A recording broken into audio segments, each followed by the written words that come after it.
How you doing, everybody? Grand Rising. Welcome to Deconstructing with Coach Renz. And today we are going to continue in probably our last one of older creation stories versus the biblical creation story. If you missed the previous videos, you can go through the lives and on my YouTube channel or Facebook, and you'll be able to see where we did the Sumerian story, the Kemetic story, the Greek story, and now we are going to do the Indus story, or most people know it as the Hindu story. But since Hindu is not the true name of it, that's why I use the term Indus. So we're going to give a few minutes before we get started here, let people get a chance to sign on. If you're coming on, I want you to go ahead and let me know who you are, where you are. And I want to always thank people who have donated. How do I do this? This were donated to the channel. Thank you for those people who have donated to the channel. I greatly appreciate it. With Facebook and YouTube demonetizing the channel temporarily. So thank you for all your donations. It has been a great help. If you were here for the other videos, let me know if you were. Oh, I just got a little message I need to check real quick. If you saw the other videos, let me know. If you have something interesting to add to the commentary, I greatly appreciate it. I look forward to this conversation and many more.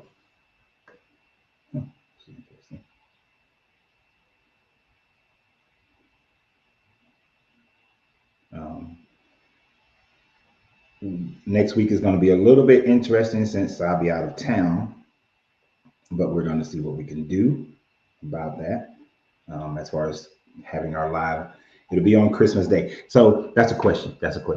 If you guys are interested in having a live on Christmas Day, since that's a Wednesday and our lives normally start 7 p.m. Central Standard Time on Wednesdays, are you guys going to be available, or do we just skip next week? Since I'll be out of town, but I know people, although I don't participate in Christmas in the sense of Jesus' birth or anything like that, I do go and enjoy, being around family and whatnot. And we're going to be taking a little trip back to North Carolina to visit some family, but also to get my motorcycle and ride it back to San Antonio. So I'm much more excited about going to get my motorcycle and bringing it back to Texas. Let me know if you guys still want to do a live next week on Wednesday. Definitely can't do it on Tuesday. Be traveling possibly on Thursday. Traveling again on Saturday. So until I get back to San Antonio. So let me know if you guys will want to still do a live next Wednesday, or if we need to do it for a different day, or just skip a week. Either one, it'll be fine.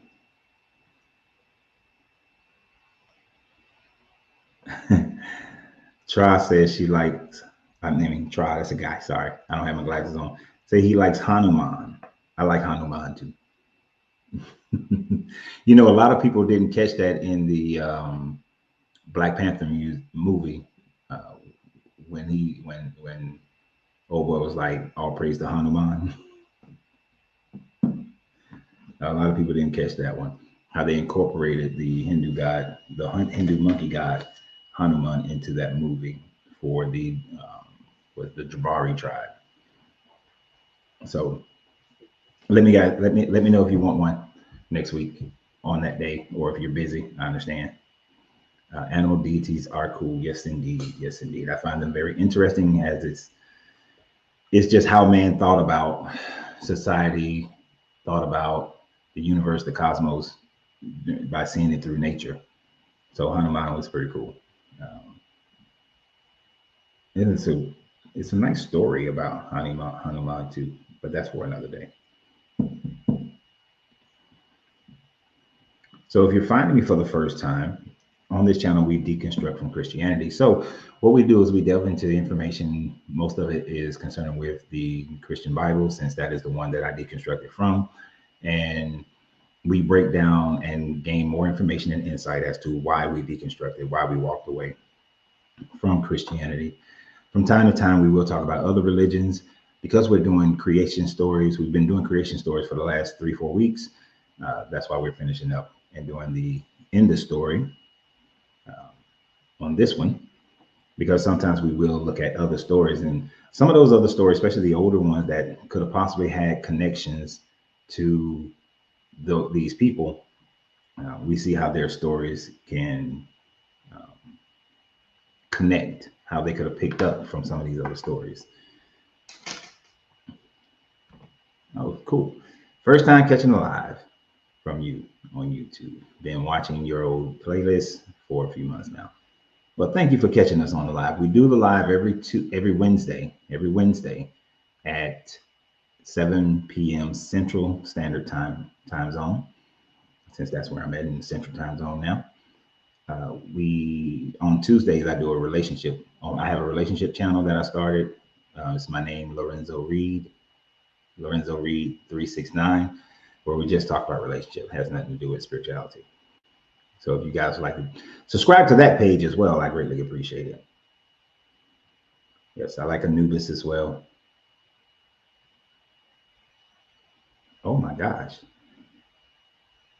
I'm a mixed race Trinidadian. Hinduism, Christian, and Islam are what I grew up on. You had a wide spectrum, my guy. That's interesting. Like, how do you even, growing up, how do you even decide which one of those you're going to follow? That's amazing to go through all of that. So, without further ado, welcome to the show. Welcome to Deconstructing Christianity with Coach Renz, where we are tonight going to talk about the Indus creation versus the biblical creation and see what similarities could have been obtained. But there's something very interesting that I do like about the Indus creation story. And when I get to that part, I'll let you know that that's where we are. That I find that part very interesting. We will, after we go through this part of the lesson, of course, if there are other conversations that you guys want to have, we will have those conversations. Your stepmother is, God damn, stepmother is a Methodist Christian lesbian. That's an interesting thing. That is an interesting. I've never understood how. That's a whole nother conversation. But I've never understood. We're not having that conversation right now. But I've never understood how people in the LGBTQ community still follow Christianity. Like the fact that they try to force it to fit, force them. You know that the book doesn't like them. So why try to force it? It makes no sense to me.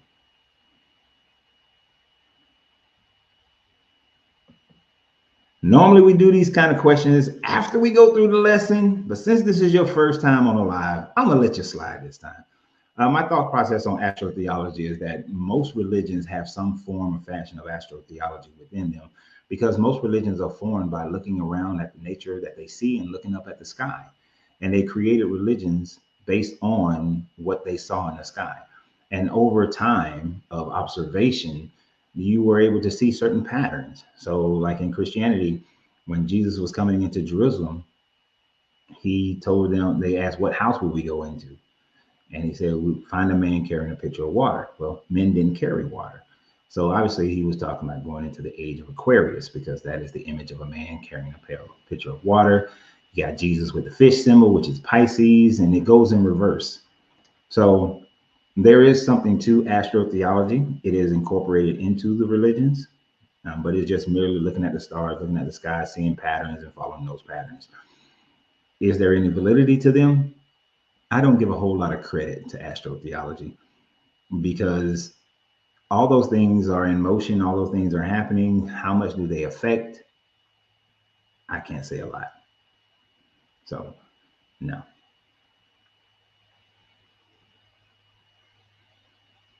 Her friends at the church were gay men with children. Wow. Yes, the Bible talked about, I know y'all can't see everything that everybody posts. So let's get into this story first. Let's get into this story first. I know some of these, y'all jumping the gun. Jesus used to wash feet. What is that? It was supposed to be him being like a servant leader, like taking the lowest position. Even though he's the leader of the group, he's supposed to be taking the lowest position. So the way that you would serve, you be a good leader, is to serve your people.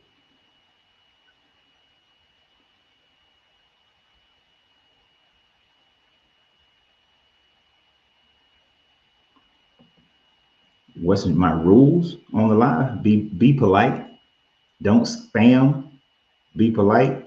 Don't write in all caps. Be polite. That's about it. Be polite. If there's something that I don't know, I'll tell you I don't know. All right. So let's go through the Hindu creation story. All right. So the Indus story is much older than the Christian story, as well as older than the Hebraic story. So we have a tradition, a group of people in the Indus Valley area that we call India today, who established societies long before the Israelites established their society. And as we've been through some of the other ones, we know that the Israelite society was truly not established till the time frame of the Bronze Age collapse. So there was no such thing as an Israelite until around the 13th century BCE.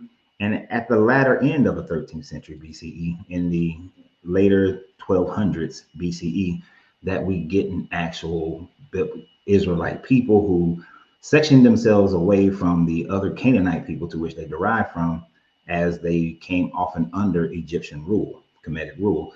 Egypt lost control of the Levant in and around 1200, early 1100s BCE. And during that time frame of the Bronze Age collapse, which lasted for about 300, 400 years, they were able to establish themselves as a people group. We have this information based on the Meneptah stele, and then just what we can find archaeologically, that they were still worshiping the Canaanite gods, and then they started to separate from the Canaanite gods. As we saw in the Sumerian creation story, as well as the Kemetic creation story, most of their stories were adapted from them.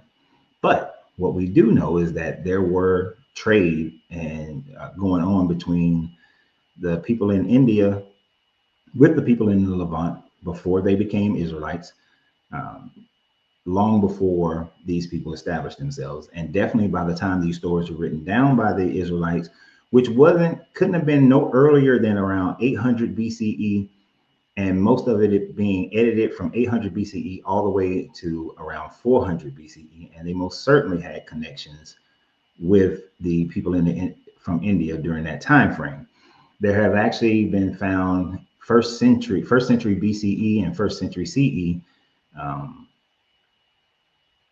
archaeological evidence that there were Buddhist and Hindu people who were living in the Roman province of Judea during the time frame of that early first century in CE and BCE. So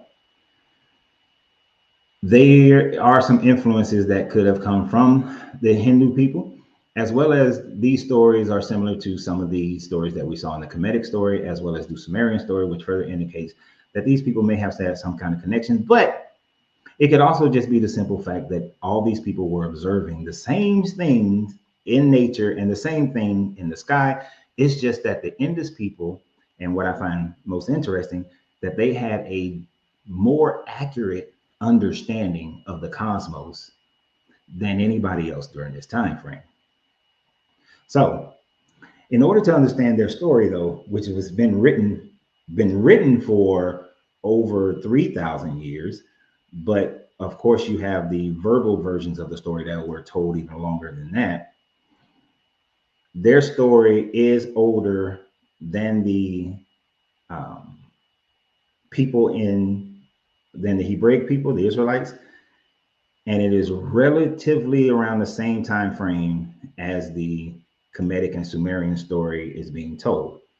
So in their creation story, they start out, before I get there, understand that just like when we talked about the Sumerian story and the Kemetic story, how when you have a story that's been told for 3,000 and 4,000 years, and then being written down for another 1,000, 2,000 plus years, you will get variations within the story. So different sects of the Indus religion have different creation stories. And we're going to cover some of the major stories and some of the major changes that different ones had. And some of these changes didn't even come about until like the 3rd and 4th century CE. So understand when I'm saying this, if you are someone who practices Hinduism, it may not be exact to the story that you learned, but depending upon whether you were learning from the Upanishads or you were learning from the Vedas, you're going to get different stories. And then depending upon what other subsects of the Upanishads and subsects of the Vedas, you're going to get even more of a difference in the story. But they all have certain similarities that follow a similar cosmology. So, Grand Rising, everybody who just came on. So when we start this story, I like to start it. I'm going to try to encapsulate all of it into one kind of story of how it's all similar. And to start that out, there was and I'm going to say some of the names, most of the names wrong. So bear with me. But in the Purusha, in the Purusha story, or I'm probably is either Purusha or Purusha story, you have the darkness. You have in the beginning there was nothing but darkness, and this darkness was all that there was within the universe. There was nothing else. Now this is going to run contrary to something I'm going to talk about later, but it was nothing but darkness. And then out of this darkness, the first element came into being, which was through heat. So heat was the first element that came into being. And from that heat, consciousness was then born. And in that consciousness, what was born or created at that time frame was Brahma. Now, in other stories, Brahma just exists. He's just always existed. And the entire universe was created out of Brahma. And not only our known universe was created out of Brahma, but a multiverse. It was then created out of Brahma. And from Brahma, you got the Tritivit and Travis. If I'm saying, I know I'm gonna say these names wrong, but if you have any corrections, just let me know. But out of this, you have the Tritivit, which is the 3 primary gods of Brahma, Vishnu, and Shiva. All of them are the one God. Vishnu and Shiva are just parts of the Brahma because everything. Okay, Travis. Oh, I get it. Travis. Gotcha. So, gotcha. So this is kind of like how you have the Roman triumvirate. You have a triumvirate. You know that we don't call it the triumvirate. So, but each one of them are part of Brahma. All are aspects of Brahma. This is why when I say that the Indus religion is not a polytheistic religion, it is because their true belief before they were conquered by the Brits, and they believed in one God. It was only one God, and that's it. All other gods or goddesses are aspects of Brahma. So Vishnu and Shiva are aspects of Brahma. So out of Brahma creation, everything came into being. Now, one of the more popular versions of Brahma bringing everything into being is that Brahma spent 1,000 years developing himself into a matter form object in the cosmic egg.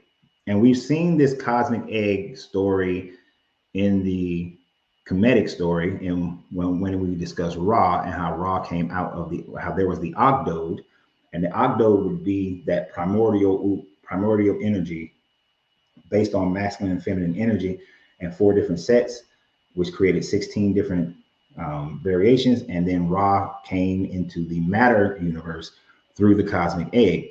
Brahma comes through the matter universe in the cosmic egg as well. It is called the the radiant / golden womb that Brahma came into this egg.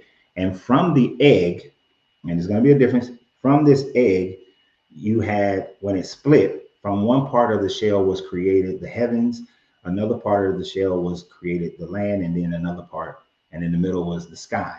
And so from the egg, you get the sky. Now, I'm going to jump around somewhat.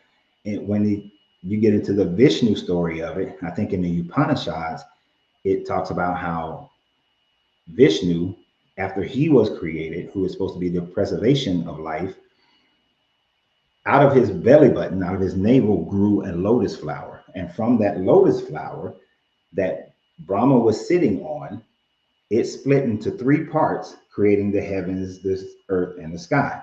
So in either version, whether it's the egg or the lotus flower, it is the breaking up of that thing that creates the heavens, the sky, and the earth. And the primordial waters were always there. And out of the primordial waters, these things came into being. So this is similar to how in the Bible it says that in the beginning, there was darkness and the earth was in chaos. And then the breath of God fluttered above the waters, the primordial water, and then he let there be light, and there was light. So in their version, there's the Purusha, which is that primordial darkness of water, and then the heat, light, because when there is heat, there is light. From that heat comes Brahma, and then the creation of the entire universe comes because of that.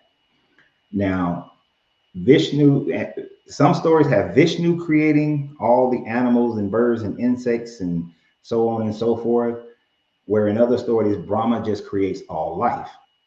But the world is created, and then life is created on the world, right? So we get all these things happening. Now, I think that they used the egg because they saw chickens, they saw birds, they saw these birds, and they saw eggs, and they saw reptiles, and they saw eggs. And for their mindset, it was life comes through an egg where things mature and then break out. When they looked at mammals, this is why the radiant womb, mammals came out of the radiant womb. So they were looking at life around them and saying that if this is how life is created here, the microcosm is like the macrocosm. So the universe must have come into existence in the same way. Because even some of the gods were created after Brahma, but these guys weren't, doing the shakalaka boom boom. So because they weren't doing the shakalaka boom boom, no other beings were being created until Brahma gets lonely. And as well, in one story, Brahma gets lonely. In another story, he just recognizes that the other gods are not doing the shakalaka boom boom. And so he decides that he wants to create humans. Now, similar to the biblical story, humans were created man first. So Brahma first, through his masculine and feminine energy, created. In one story, he creates man and woman right at the same time. So kind of like the story of Lilith in the Kabbalah, in the Kabbalic teachings, man and woman were created at the same time, but also like in Genesis chapter 1, verse 26, I believe, 24 or 26, man and woman were created at the same time. In other stories, Brahma creates just man first, and then he creates the woman, and then from the man, he creates the woman. Now, an interesting little side story in that one that has some similarities to the Bible is that when Brahma creates man and woman, the man wants to embrace the woman. He wants to get that poom poom. But the woman says, I came from you. So that don't seem right. That's like kissing cousins. That's brother and sister getting together. That ain't right. And so the woman runs and flees away. So kind of like the Lilith story, the woman runs and flees away. But the woman turns herself into a cow. In response of this, the man turns himself into a bull. And then he goes and he embraces the woman, get that, shaka like a boom boom. And then they have a cow, a baby cow. And then from all life, things started getting together and producing their own kind. And that's how the world began to become populated. And this is one of the reasons, not the reason, but one of the reasons why the cow became a sacred animal in their storyline, because this is how man and woman first got together. And it's kind of like the woman was shameful to have sex with her own brother. So she, or a clone. So she's like, nah.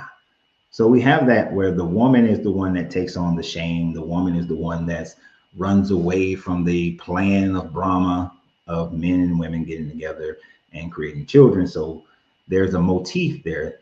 So the story is not the same, but the motif is very similar. And so we get the creation of man through that story. Now, those are two different stories from two different groups within the Indus religion, where they're just created and they just go on and flourish, and they're created, but there's a whole little drama. So we have that in the biblical story where man and woman are just created and they flourish, and then man and woman are created, but then there's some drama that's created after that. So there are some similar motifs to the Indus story and the biblical story in that aspect of it. And if you remember going through some of the other stories of the Greeks, especially with last week when we did the Greek story, where we had issues between the man and the woman, and then you had Pandora, and Pandora releases all the evils into the world, and hope is the only thing that's released at the end. And so let's blame the woman again, right? So that's how the world and the earth and the cosmos was created according to their story. Now later on, they do have a story about Manu, even though we didn't get into the flood stories, but they do have the story of Manu, who was warned by the gods that a flood was going to come. And so after Manu survives the flood, all of humanity then all of the earth is repopulated with humanity through Manu. And that is a similar story that you do still find in your Bible. If you love the Greek myths, we did that. Check out the live from last week, Mantu, and you'll see we covered the Greek story then, and we hit different aspects of it. Now, to not forget about Shiva. Shiva is the destroyer and rebirth guy. Well, lady. Is Shiva a guy or a woman? I think Shiva is a woman, I think. No, Lord Shiva. No, Shiva is a man. And Shiva is the breath of the universe, right? He's considered a destroyer and rebirther because, according to their cosmology, and this is the part I find interesting. According to their cosmology, the universe is a multiverse. And within that multiverse, Lord Shiva is the one that destroys the universe and then helps and then allows for the recreation of the universe. And it's done through his breath. Shiva is supposedly takes one breath out, creates the universe, and then one breath in destroys the universe. Now, the amount of time in human time frame of each one of those breaths is like billions of years. So it's not like in our time, and that's it. But it's in God time, his breath is a very long time. And each one of those breaths creates universes and destroys universes. But the multiverse still persists within Brahma. So there is no end to the cycle. It's a constant recycling, right? So it's similar to the scientific notion that life, that our universe recycles itself over and over and over and over and over again. And in their cosmology, they believe that the universe itself is like 311 trillion years old. That's the entire universe, 311 trillion years old. The Earth is 4.3 billion years old. So this 311 trillion years old universe, 4.3 billion year old for the Earth, which is close to what scientists say the life of Earth is. And through their birthing and rebirthing, they created the multiverse. They also realized that the stars, especially when we look at the Riga Veda, the stars are very far away, and that our sun is just a star.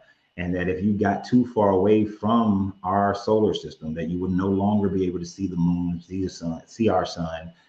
And they recognized that there is a distance between the stars.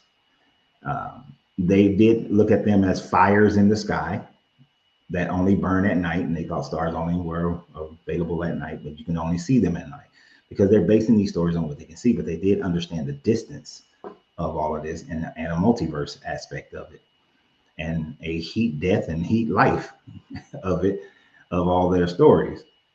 Now, the Riga Vedas is where you get a lot of that understanding from.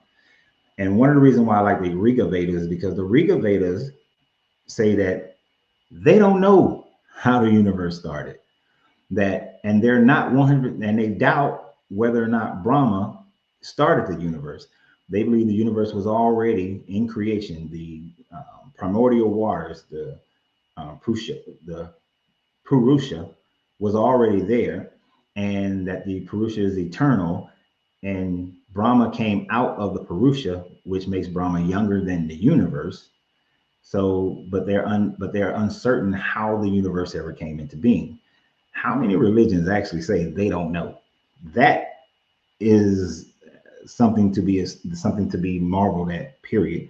They would say that, right? But in the Purusha, they say they don't know, but they are the ones who kind of thought of the universe was expansive, that stars were farther away, that the stars only come out at night, and that these beings were created after the universe experienced heat.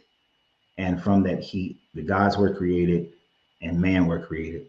But I think if I remember correctly, the Riga Vedas put man being created first and then the gods being created, which is also an interesting aspect of their thought process, because they're saying that effectively you can throw in there that man created gods, that man is the creator of their gods.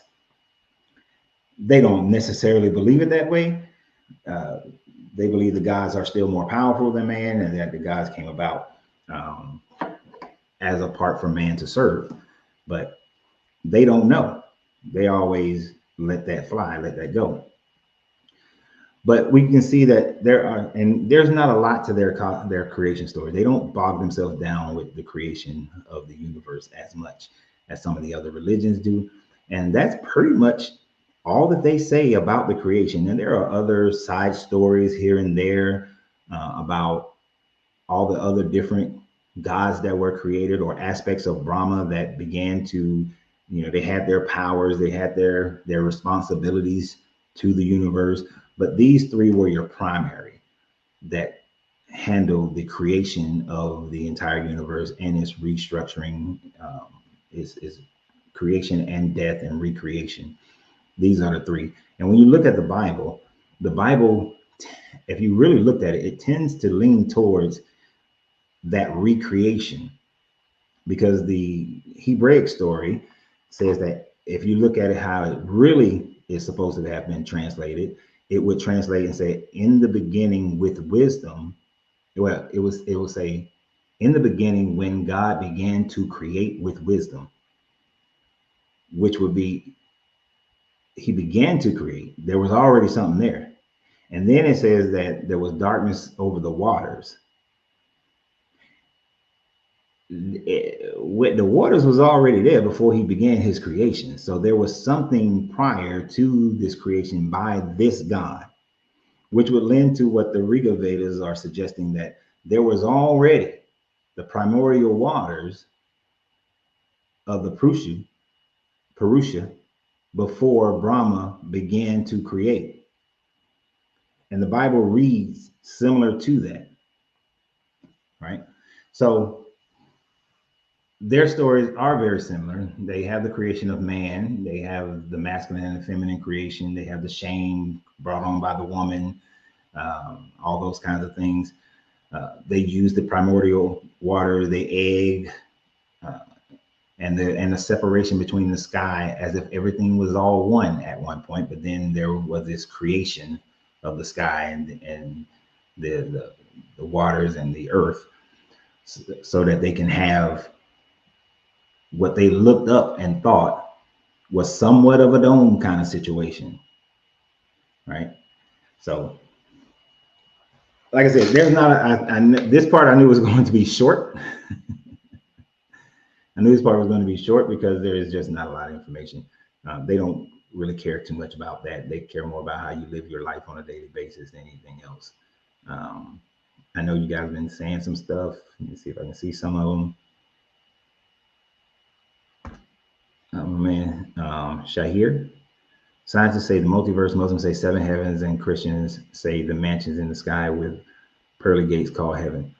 Yeah, and you can take that as a similarity to the different multiverse, but I think that they mean it in the sense of it's not a multiverse; it is all within this still one universe, and that this is where, like the Catholics, they had purgatory and limbo and all these certain things. But those things were taken from the Greek idea of the afterlife.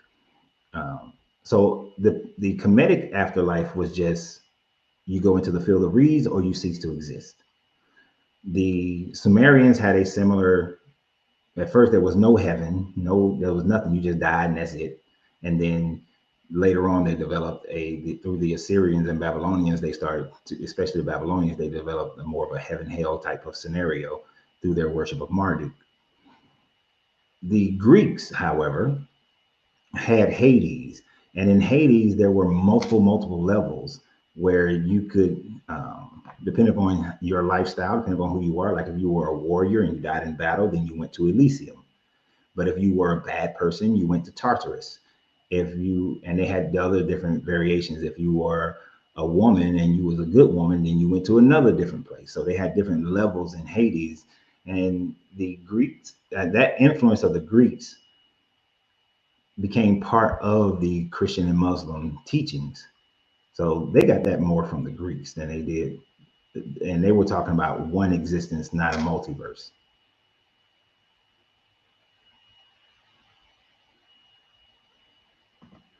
Yes, and the Vedas are easy. They are easier to understand. And those people did write them understanding that there are different time work differently depending on where you were in the universe. Whether we were talking about the breath of Shiva or they were just talking about going to the stars, it worked differently. There is zero proof that Jesus / Yeshua ever went to India. That became who created that story? That was a like 12th century, 14th, 15th century story that was created. But there's no archaeological evidence that he went to India, if he existed. Like any character who would be known as Yeshua, because certainly that was a popular name in the first century CE. There's nothing that would indicate that he went to India. I think as the Bible began to be spread to people in India, they started creating their own stories, and other people created those stories of trying to validate Jesus as being the true religion that they should believe through being conquered by the Brits.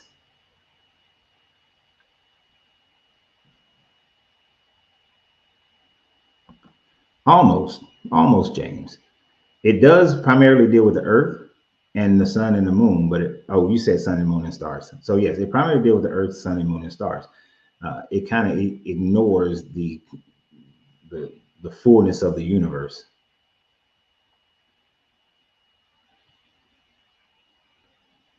Right. Now, try not to write in all caps, okay? I understand. All caps throws us off. It throws me off. So please don't write in all caps. But you're right. Dante's Inferno which has created more of our modern concepts of hell, the devil, and all those sorts of things, is based on that idea of multiple levels of hell that the Greeks um, had believed in and taught. Appreciate the now everybody who's not a subscriber, y'all need to follow my man here and subscribe to the channel, and make sure you put your bell notifications on. Put them bell notifications on. No, I meant Yeshua, because you can say Yeshua or you can say Yahshua. Either name. Yeshua is just short for Yahshua, so you can say either one.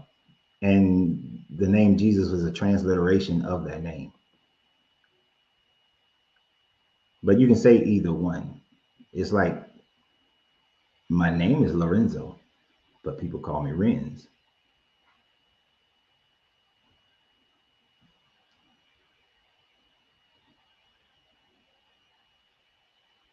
But now this is so, and because somebody wrote something right up under you that was prevalent, that would is relevant to this. What is the difference between the Bhagavad Gita and the Vedas? They're both representative of the Hindu creation story. Thank you in advance. So when we went through some of those stories, whether we're talking whether the universe was created by egg or the universe was created by lotus flower, those differences come from the Vedas are saying the lotus flower, the Bhagavad Gita is saying the egg, I believe, or the Upanishads, because you actually have the Bhagavad Gita, the Upanishads, and the Vedas. It's basically like having the Kabbalah, the Old Testament, and the New Testament, where you have different variations of a similar belief that are just written at different time frames by different authors in different regions of India, and them having their own ideas as to what the Indus religion is supposed to be about.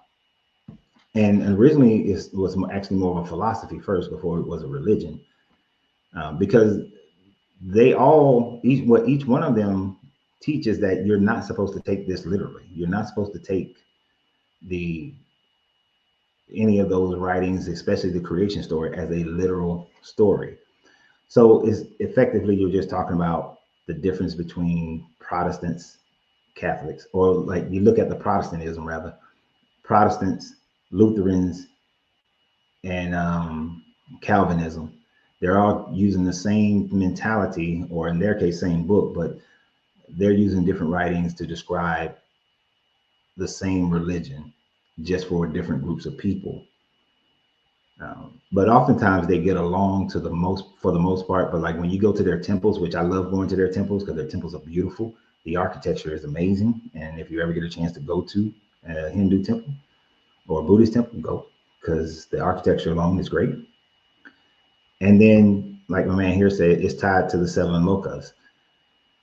I think the lokas are more, who are the lokas with? Is that with the, I think that's with the, is that with the, that's either with the Upanishads or the Vedas that you talk about the lokas. And I don't remember the lokas, the 7 lokas. Yeah, I don't remember. I was trying to remember real quick, but I can't.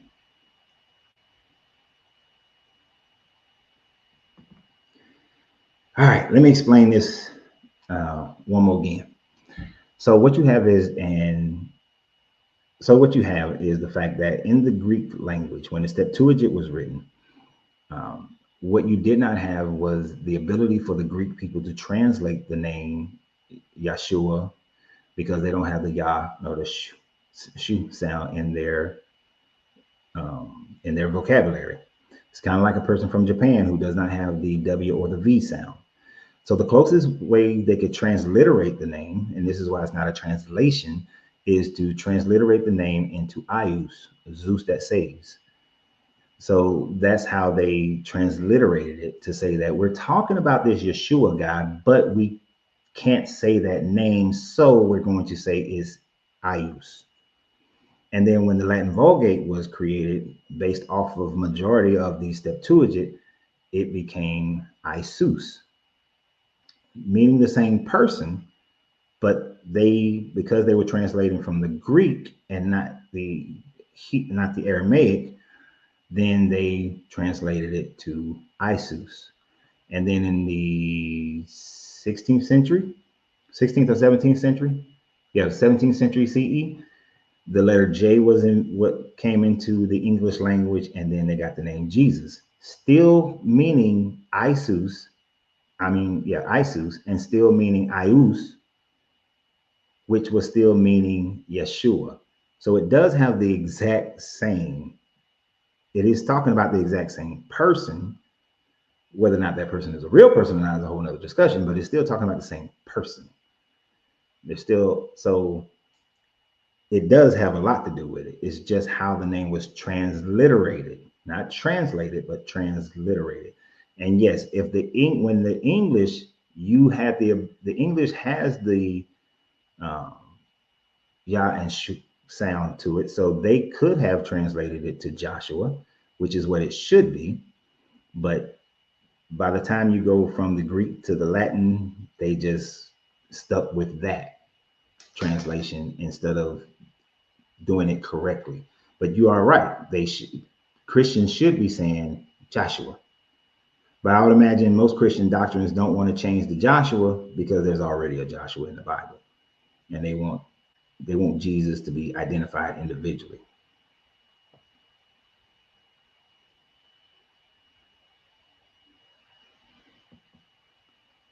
All right. The Bhagavad Gita is a story of Arjuna being advised by Krishna, much like the Jesus parables. Okay. And as I say, it's like continuations of the story.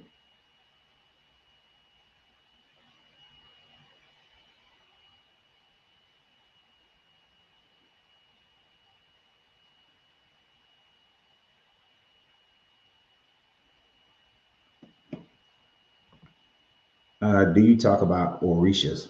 Only when the question comes up. Or sometimes when I'm doing a comparison. When I'm doing a comparison of how like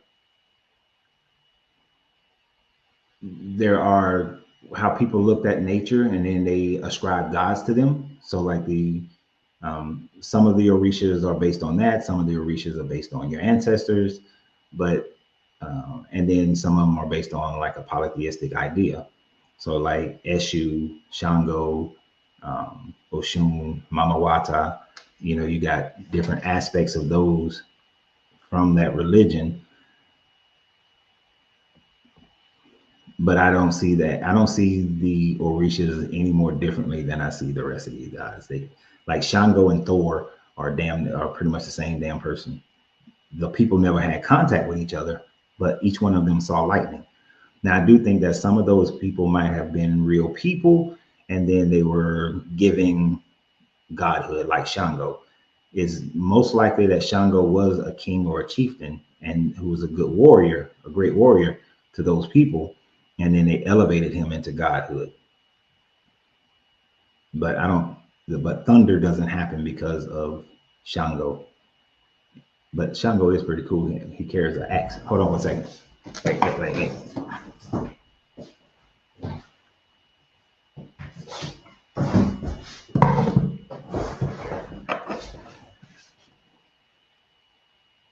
I do think Shango is a pretty cool dude.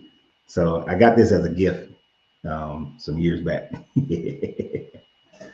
But I do like Shango. I would love if Marvel would introduce the Orishas to their canon. Because I think Shango versus Thor would be a hell of a fight. And yes, Shango is before Thor.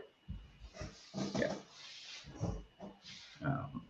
The Norse religion comes from the Germanic religion and came out before and was created or believed in before their story, because those people were around before they were.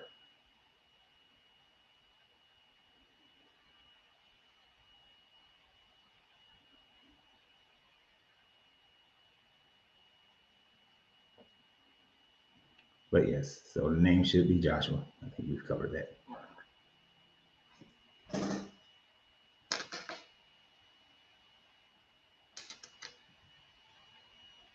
I saw something, but it just moved too quickly on me. Where did that go?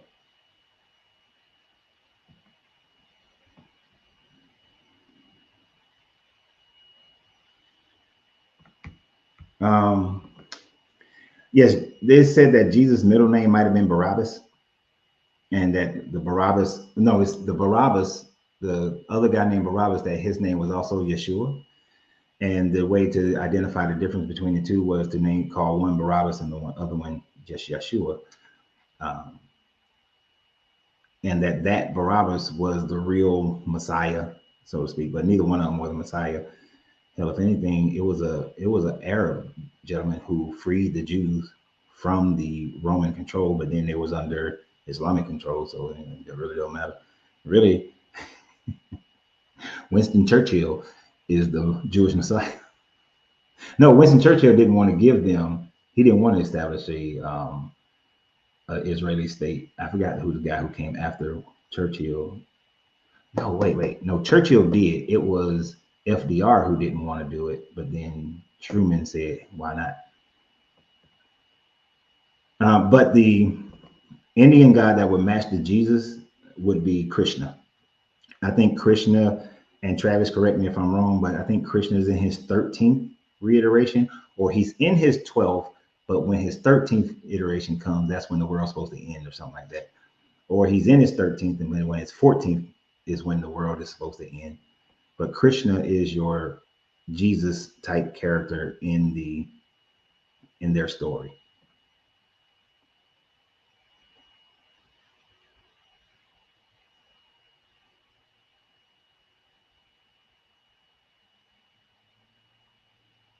What do you say? I'm a big Marvel fan. I got like a 3,000 comic book collection, but Marvel would blow their cover if they introduced the Orishas. Huh? It'd be interesting to see if they did that. What do you mean by this? The Hebraic interpolation of ancient Gnostic agnostic precepts of Christianity. What do you mean exactly by that? That's not enough information for me to understand what your full meaning. So give me some more. Give me some more. Give me some more. He could be a light skinned or right. Krishna and Jesus are similar avatars.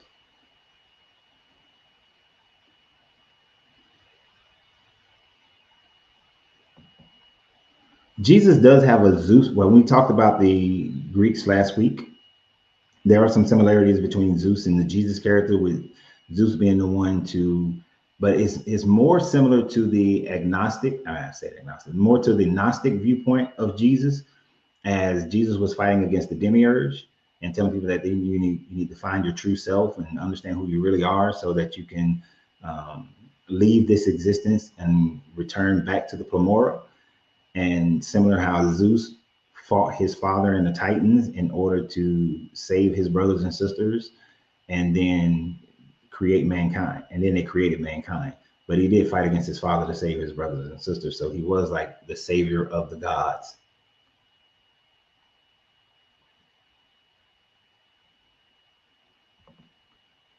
Krishna is 12. Kalki is 13. Okay. Didn't know that. Have to look that up.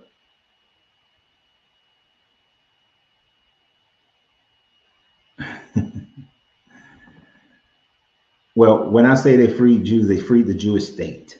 So the Jewish state was freed from Roman control by a Muslim guy. I can't remember his name. And there are some people in the Islamic community who say that that guy was the Jewish Messiah. Then, but they still weren't a free state. They were still under Arab control. And then they went back and forth between Arab control and European control, back and forth, back and forth, back and forth. That's our whole crusades and whatnot, the holy wars, as they call them. But we know the Jewish state wasn't established in 1947, and that was through um, the British and the Americans.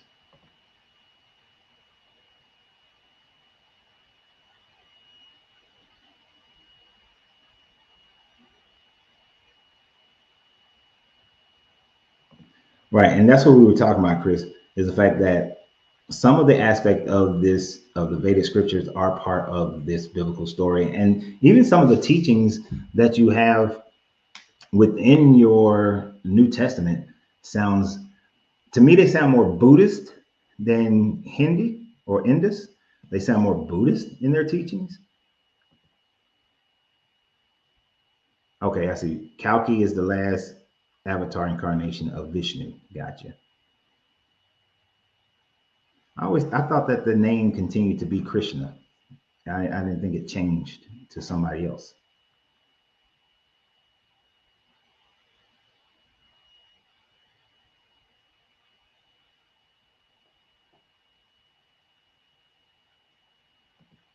Yes, Marvel did miss. They could have done that as part of the Eternals, was to deal with introduce the Orishas, and they very well could have. A lot of people didn't like the Eternals movie, but I did. I liked it. So I don't know what they were talking about.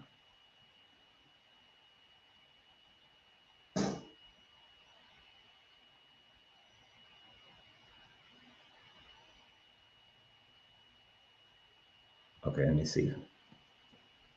The Bibles were written by Jews, which is interpreted from Greeks into Aramaic, Hebrew. How can we corroborate their writings to their parent philosophy? Well, the only part I will look at here is that you say that it interpreted from the Greeks to the Aramaic Hebrew. The first writings, which were written in around that 500, 600, well, 800 to 400 BCE, were written in Proto-Hebrew, in ancient Hebrew, and then it was then converted over into Greek, and then the New Testament was written in Greek, and then converted to Aramaic, and then the Septuagint was written in Greek, and then we get the Latin, and so on and so forth. But to corroborate any of it is all but impossible, because they're picking and choosing which stories that they want to be part of their canon. So, like the Book of Talmud is not part of any of their canons. I think it's a midrash, but you got like the Book of Jubilees and all these other books that's not part of it. So the books that fit the doctrine that they've already accepted are the only ones that made it into their canon. So you can't, I don't necessarily say that any of them can be corroborated, because it's based on the politics of the people at that time frame. It changes with every avatar family. Gotcha. Ooh, I gotta say this. I gotta put this one. I think Taoism is the best spiritual practice. No dogma, just oneness. That is one reason why I love the Tao Te Ching. The Tao is, it refers to the way, sometimes in the masculine, sometimes in the feminine. It's just talking about getting one with energy, one with the universe, not fighting against the currents. Yes, I think if the world learned the Tao, we will be a much better world. What's up, Ange?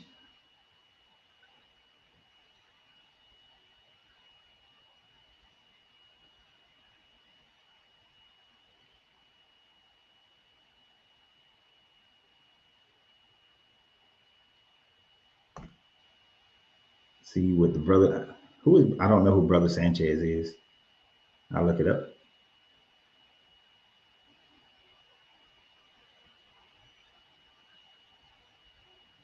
What was John in charge of?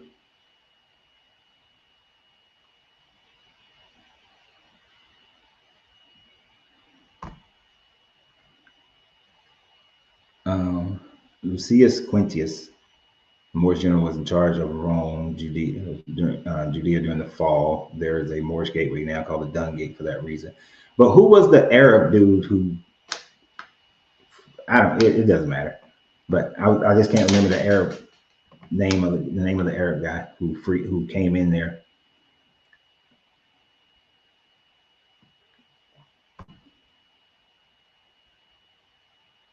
Any favorite Gnostic scriptures? Mine is the Gospel of Thomas. Any opinions on it? I love the Gospel of Thomas. As a matter of fact, if you go into my playlist on YouTube, you'll find where I did lives, and we went through every saying of the Gospel of Thomas. The Gospel of Thomas is one of the things that I read back in the mid 90s that really got me, it moved me a lot further away from Christianity, by reading and understanding the Gospel of Thomas. So I love the Gospel of Thomas. They're called vampires. What are y'all talking about, some vampires? I asked my wife the other day, I said, if you had the opportunity to become a vampire, would you? And she asked me back, I was like, hell yeah. As long as I ain't got to eat people. But if I did, it'd be just the bad people. Drink the bad people's blood. Right. In the Bible, it does say that Elion represents the different deities from Yahweh. And Elion, well, actually, Elliot. Remember that part where it says, and Elion gave all these other guys their part, and for Yahweh's part, and he gave them all land, and for Yahweh's part, he gave them a people. In the Canaanite mythology, El was the supreme god who was married to Asherah, and his children, first two children mentioned were Baal and Yahweh. So Yahweh was originally a son of El, but then in and around the 5th century BCE, no, before that, around the 7th and 6th century BCE, Yahweh became El, and he was married to Asherah. And this is during while they were under assault by the Assyrians. Yahweh became El. El was married to Asherah, and their sons was Mot and Baal. And then in around the 5th and 4th century BCE, 4th and 5th century BCE, during the Babylonian captivity and after the Babylonian captivity, that's when Yahweh becomes El, is still El, and there is no Asherah, there are no children, and he becomes this single supreme deity, which is much like how Brahma is considered. And so it was at that point that they done away with having the other gods, and then he just became that one God. So even the Israelite people being non-polytheistic didn't happen until during and after the Babylonian captivity. Before that, they worship Asherah.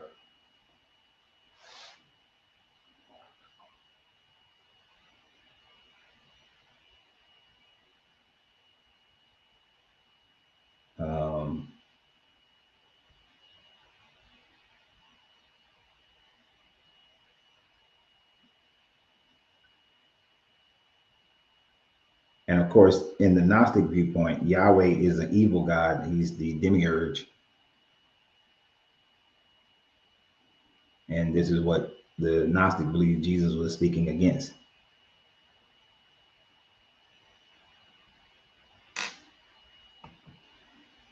Elaine Pagels, her overview of the Gnostics is good. Her interpretations are good. I liked hers.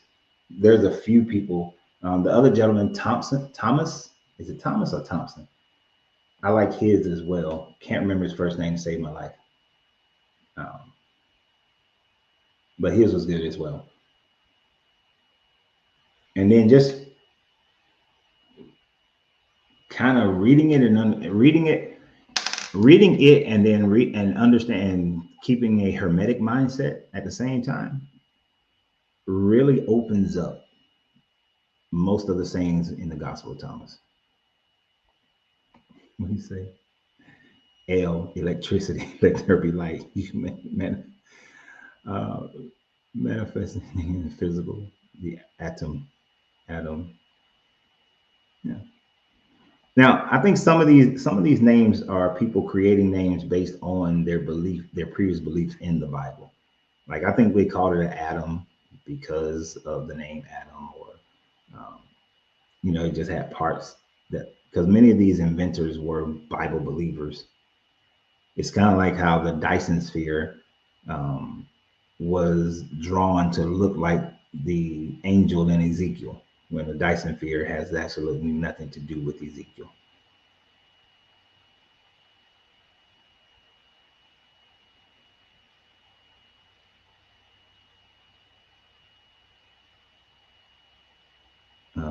How you doing, Caroline? King Vendetta. Haven't seen you in a while. If you're the same person. But yeah, so there's a lot of similarities with these stories, mainly because people were looking up and seeing the same stuff. And so through that, they create the same thing. And then many of these people felt like the evils of the world. And so they were like, oh, we need a savior. Somebody needs to come save us. So they created saviors. And Jesus being just one of many.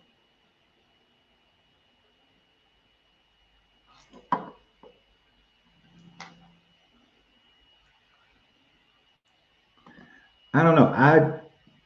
I studied the Sephiroth like back in the late 90s.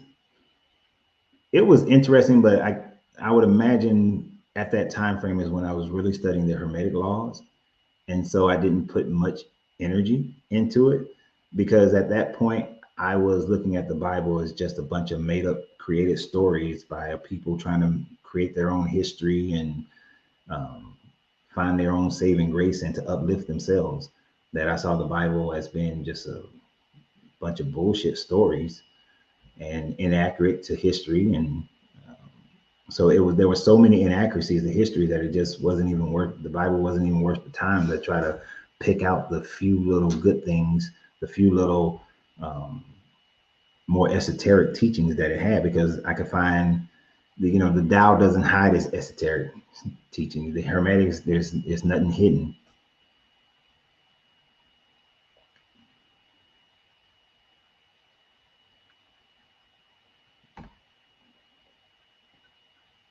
Yeah, chronology destroys religious texts. Exactly, King Vendetta. Gnostic teachings confirm my suspicion that they were worshiping the devil. Can you expose the true Christian one? There are no true Christians in the sense of something good. Like Christianity within itself is filled with racism, gender bias, slavery, you know, inequality, servitude to the government, um, serving some God and worshiping some God, right? If a God is a God, then it doesn't need to be worshiped. If it has that requirement, it's not a God. So a true Christian then would be somebody who follows this evilness, and none of them follow it. They don't follow it. If Christians actually followed their Bible, then they would, all these people who say they're a witch, they would be stoning and killing all of them.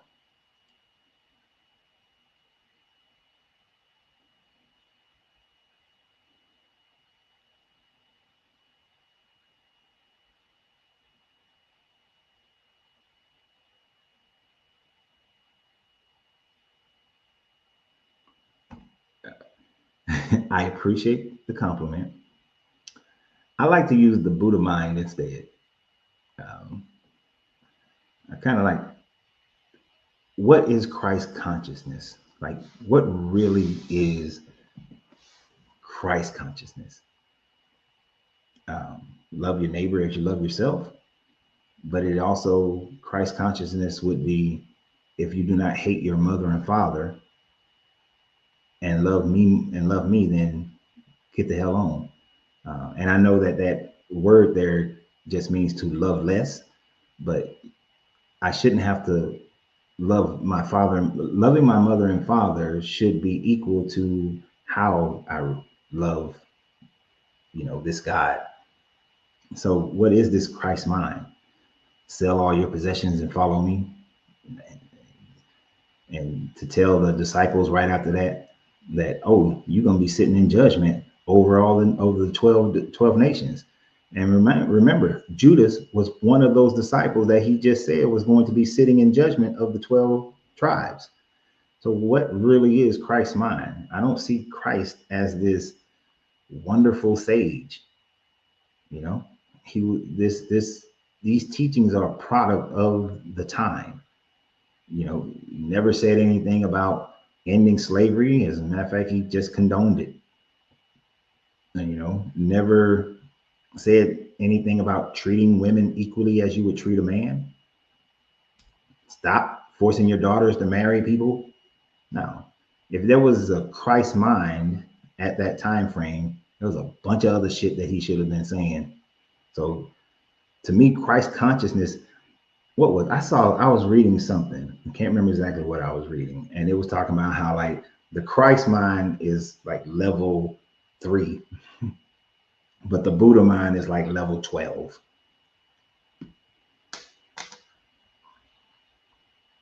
So I understand that how it's used today, Chris. But when I look at the Bible and what they attribute to this Jesus character, and even in the Gospel of Thomas, he ain't all great. You know, like he's telling Mary, they like, get Mary away from here. She doesn't deserve the kingdom of heaven. And he's like, don't worry about it. I'm gonna make her just like you men. I'm gonna make her into a man. Ah, you know, that's not Christ consciousness. That's some old chauvinistic bullshit.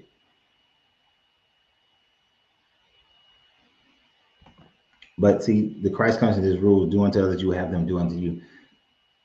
I can get that from the Buddha mind, you know, from the Hermetics, from the Tao, without all the slavery,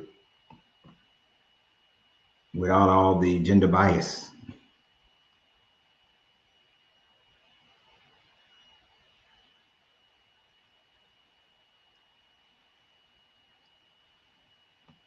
Now, you know, the Gospel of Mary Magdalene, that was written, I believe that was confirmed to be some forgery of a lady named King.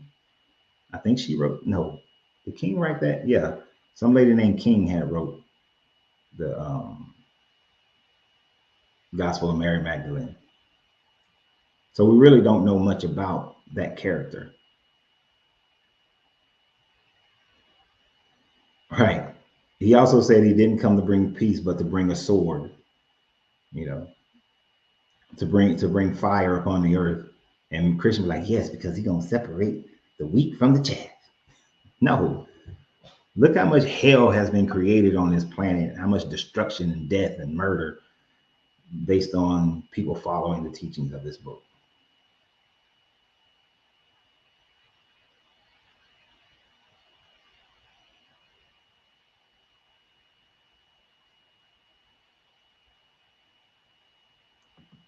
What the hell? The Bible don't know you. The Bible don't know you can lie, but the Bible don't know the Bible would take you hard to never know knife, and you must be living your life by the Bible.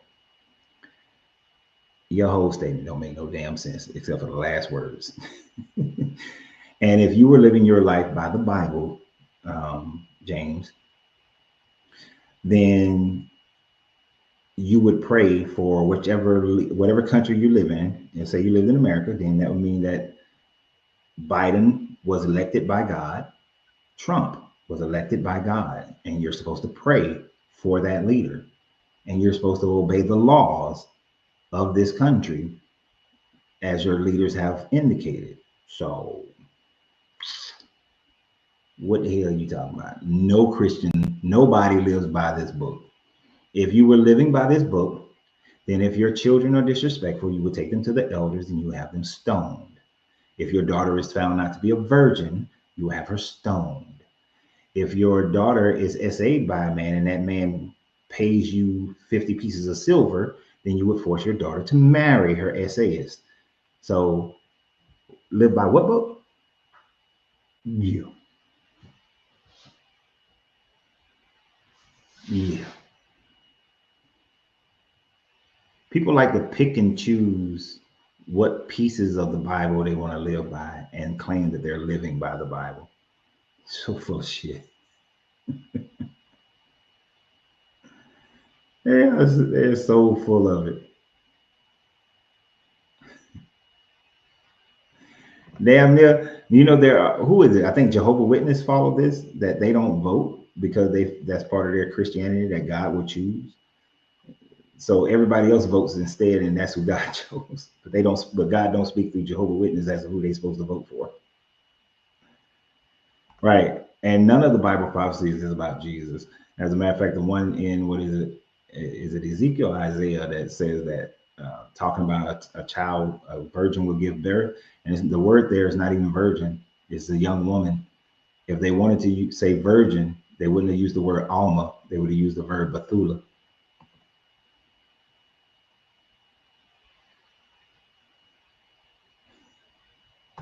I've never heard this before, but I'm gonna use this one, Chris. I'm telling you right now, I'm stealing it. The Bible, the Bible is as a magazine with various articles, and they all don't connect. They all don't connect at all. Uh, it's like I'm gonna pick up this fashion magazine, and in one part it's talking about, oh, the new fashion is gonna be sandals this summer coming up, and then another one said, no, it's gonna be boots. And you just got different stories just cobbled together. And this is most of the New Testament is the teachings of Paul. It's not even the teachings of Jesus. And then a lot of Paul's teachings flies in conflict with the teachings of the Jesus story. You know, Paul says all you got to do is believe. Jesus is like, nah, you gotta walk a certain way, be a certain way, act a certain way in order to get in him. There'll be many who will call me, who will do miracles and heal people in my name, but I will not know them. Paul said you just got to believe and have some gifts.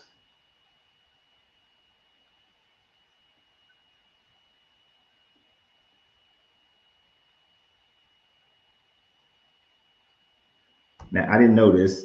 I studied Islam like 30 years ago for like just a year, and I was like, nah, this is some bullshit. But he's saying that the Quran says in the Jihad Allah is on both sides of the war. Go figure. Sounds like the Rothschilds. You know, that's how Mayor Rothschild made his money. He was supplying arms to both sides of the war, World War One.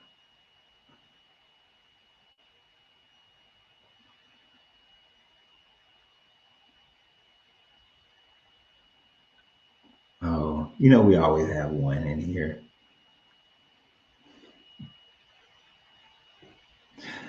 James said they all connect, y'all. That all the dots connect, but you guys just don't want. You just don't want to connect. The dots is people that you don't want to connect the dots because the Bible is.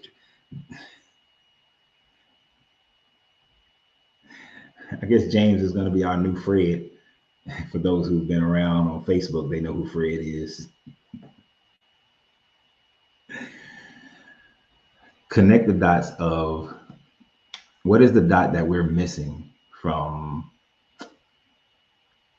slaves obey your masters as you would do Jesus, whether they are good or bad. And the connection of from Leviticus 25 of the Israelites, you are to make slaves, but then free them in 7 years. But of the foreign nations, you can buy them as slaves and keep them for an inheritance and pass them along to your sons and daughters. And then in Christ, all men, there is no free man nor bond man. What we missing? In one instance, it's saying you can have some slaves, but if they're of your own tribe, you got to free them after 7 years and give them a bunch of stuff. But if they're from a different tribe, then you can keep them and pass them along because they're nothing more than property. Then slaves, be good to your masters, whether they're good or bad. But then say that there are no slaves or free man or bondman. Oh, and then there is, if you do make a slave of somebody of your own kind and you made them a slave and they didn't have a wife before, but then you gave them a wife and they had children, the wife and the children will not go free after 7 years. And if the person decides that they love their wives and children so much that they want to stay with them, then set them against a post in the temple and driving all through their ear, and now they're your slaves forever. So there's a loophole to making your own people slaves as property for the rest of their life. Yeah. Connect them dots, bro. Connect them dots and make it right. Connect them dots and make it right. Only thing, let me tell you how you connect those dots. when Leviticus was written, it was written during a time frame where during slavery, and that's how they treated their own people and how they treated foreigners. When the that's also how they treated their daughters. That's how they treated their um, that's how they treat their children as property. And then Jesus come along and he double talks and there's no slaves, but then he says slaves be good to your masters. Make up your mind. There is no connections other than they lived in societies where there was slavery where slavery was the norm. That's the dot. And throughout time, those ideas of slavery changed, but they still had slaves. I really want to know. So, James, I asked this question of a guy like you before. If your daughter was essayed by a man and she is not engaged to be married, the man comes and pays you the value of 50 pieces of silver, will you make your daughter marry that man? Would you make your daughter marry that man, James?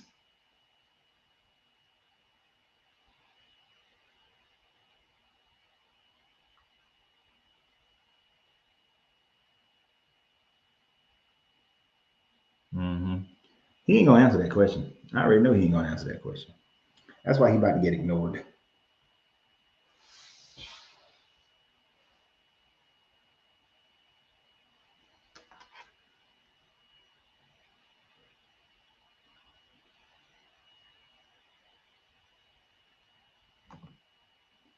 Appreciate that, NJ. That's part of the plan there. That is part of the plan. Help people who are looking to break free from this religion.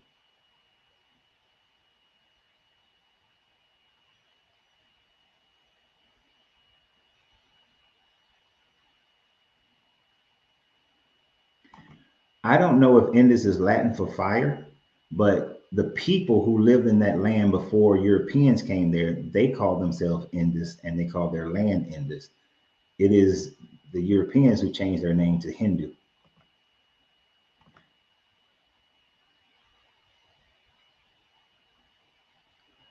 No, no, I would not make my daughter maybe that man at all because it's a thing for doing that. What? Okay, well, I understand you saying no, you wouldn't. Thank you, James. I appreciate that because this other fool, and I'm not calling you a fool, but this other fool came on here and he admitted that he would make his daughter do that because he lives by the Bible. Now, the fact that you're saying that you won't do that means that you're not living by the Bible. So you don't live by the Bible, and that's in your Bible.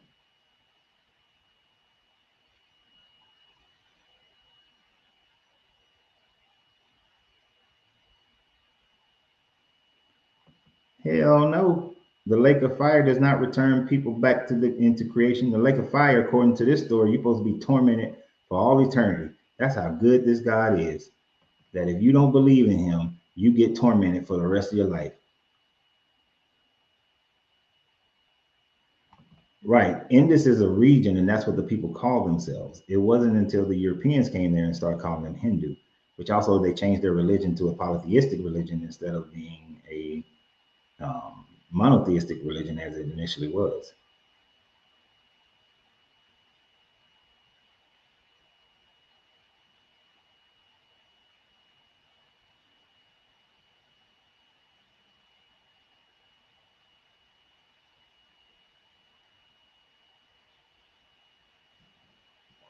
Hmm.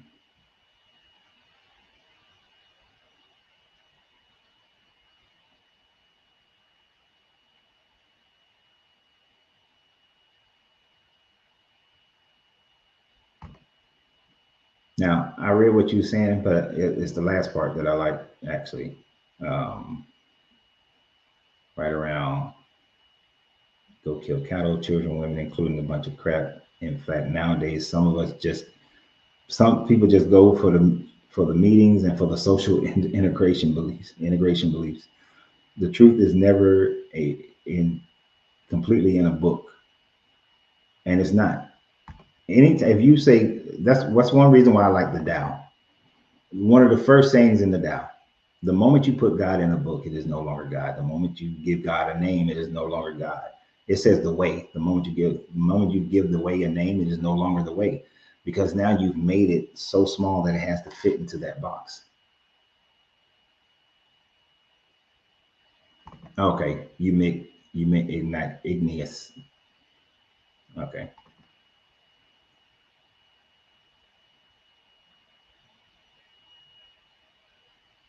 Yeah, yeah. Like, you know, the Mantu Trifold said, hit that like button. Hit that like button. Shameless plugs. Oh, and most of you guys weren't around when I first gave thanks. So I want to give thanks to all the people who supported the channel last week. I did name people last time, but it was brought to my attention that some people may not want their names to be read out loud as to them supporting the channel. So it was a good point. So I'm not going to read names from this past week who supported the channel, but I want to thank everybody who supported the channel last week. It's very appreciated. Never asked. It's not asked for, but very appreciated. And I always want people to know that I do appreciate them.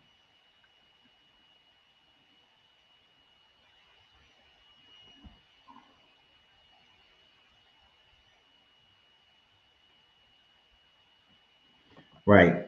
And see, if God was a name, then it's not God. Who was there to name it? Exactly. And then people made up names: Yahweh, Jehovah, you know, and these were names that Yod He Vahe. These were names that they were saying, oh, if you say the name of God, then all this stuff is going to happen. But how do these people even think that they know the name of any God, any deity? It's all made up. People make up the name, you know, and it's based on the language that they speak. Like, I speak this language, and in our language, the syllables or letterings or words that would mean, you know, creator, that's what we're going to call God. We'll give him that name.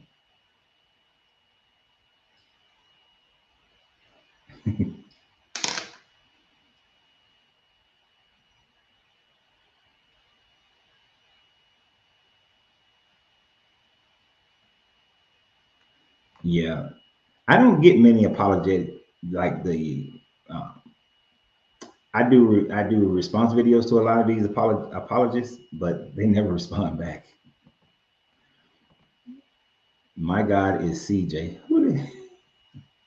Well, your name is Chris Brady, so you're not talking about yourself unless J is your middle name. But I get you, I get you, I got you, I got you.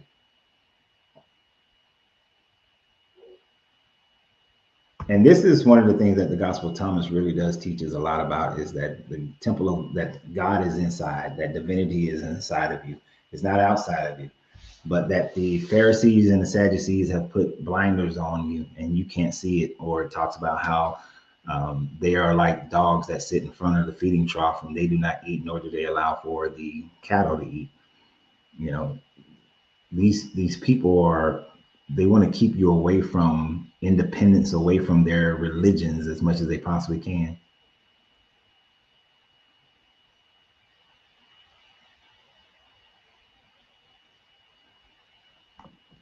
Um, yes and no. What we call religion today in the past would it be more equivalent to philosophy, a method of understanding or explaining the human origins and how they came to be? In the birth of some of these religions, if you can go drill it all the way back down as far as you possibly can, some of them would be considered more philosophical, um, in them trying to explain what is going on around them as far as nature.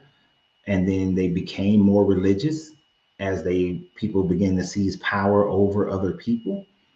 We really don't have that kind of information to be able to break that down in each individual religion.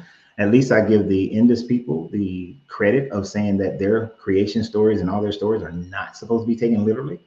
Um, and that's why I like the Riga Vedas, because the Riga Vedas just say, we don't know how the universe started. But then they made up, then they got, well, Brahma does exist and all this other kind of stuff.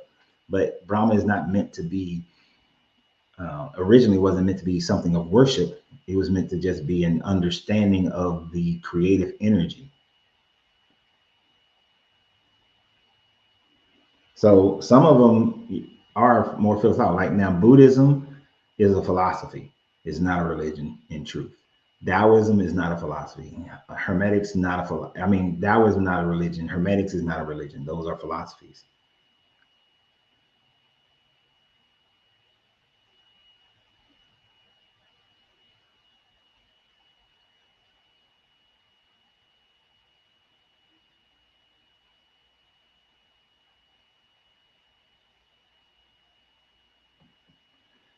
Didn't Gnostic teachings come from?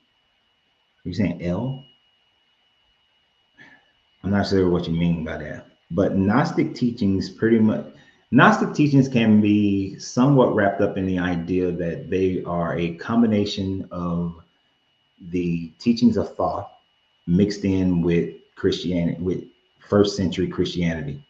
You know, first century Christianity was pretty much not like how Christianity is today. It hadn't been canonized. There were many different thoughts around.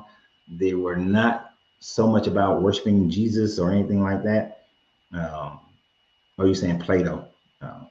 But yeah, but the Gnostics are, and I was about to say that too.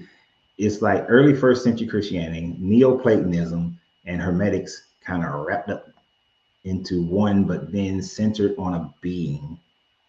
You know, they still gave it that God kind of sense thought process to it, but they were anti-establishment. Gnostic viewpoint is very much anti-establishment, and really it's about a journey that you take yourself, which is part of the Neoplatonism, part of the Hermetic teachings.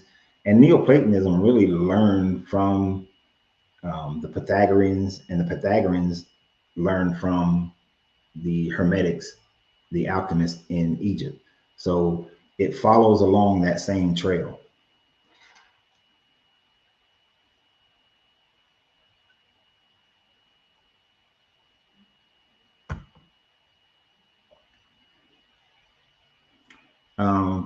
If it wasn't for Christianity, would there be Satanists? I don't think so. They just be called something else. For instance, like in the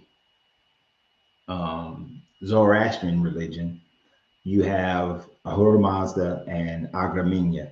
So they be Agramenists, worshippers of Agramenia. And so there's these evil characters. You'd be a worshiper. There will still be people who say that you're worshiping the evil version of whatever the dominant religion is. And Gnosticism does predate what we know as Christianity, but there were versions of Christians, as they call them, in late first century, um, who were around around the same time frame. There were people who were believing, but understand has never been a golden era of Christianity where everybody was on the same accord. It's always been a mixture of people with different thoughts, whether they were Marcions or Gnostics or um, hell, the Ethiopians, the Abyssinians. There was always different ones, and they all had different scrolls and books that they were reading. Some like the Book of Enoch, some like the Book of Jubilees, the Talmud. Some read the Gospel of Thomas, you know, and there are probably other books that we've never heard of that people were reading. It wasn't until around 369 that the canon that we have today was canonized. And then in 301, the Orthodox Abyssinian Church canonized their versions of the Bible. And then in 330, the Ethiopians canonized their version. And then around 369, you have the Roman Catholic, what you would refer to as the Roman Catholic canon that came about. But through those first 3 centuries, you had so many variations. Even Marcion had his own canon. And I think Marcion was like 2nd century. But Gnostics have been around pretty much the whole time. So they was all like doing their thing relatively at the same time.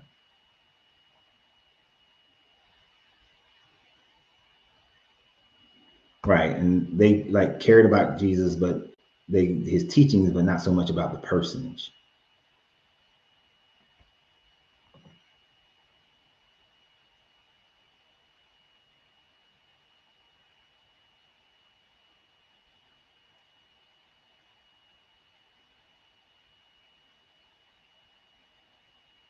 And that's another big Christianity was concentrated to a certain geographical location. And they were just like a smaller area of backwards ass people.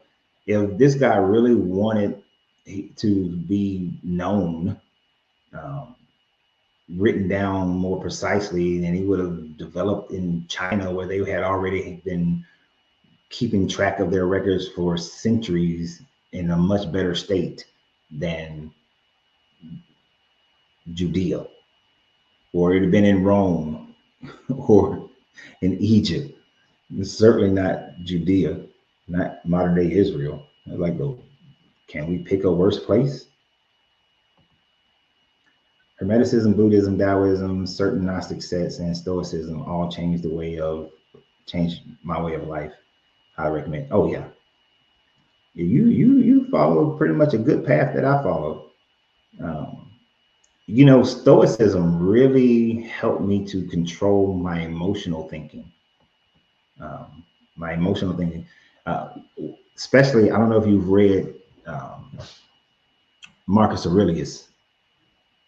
There's one book I read, The Emperor's Handbook, but Marcus Aurelius, great stoicism, great stoicism. It's like one of the best Stoic readings that I've ever read. I forgot what it's actually called, because the Emperor's Handbook was what those two authors called their book, which was really just the writings of Marcus Aurelius, but he called it something else.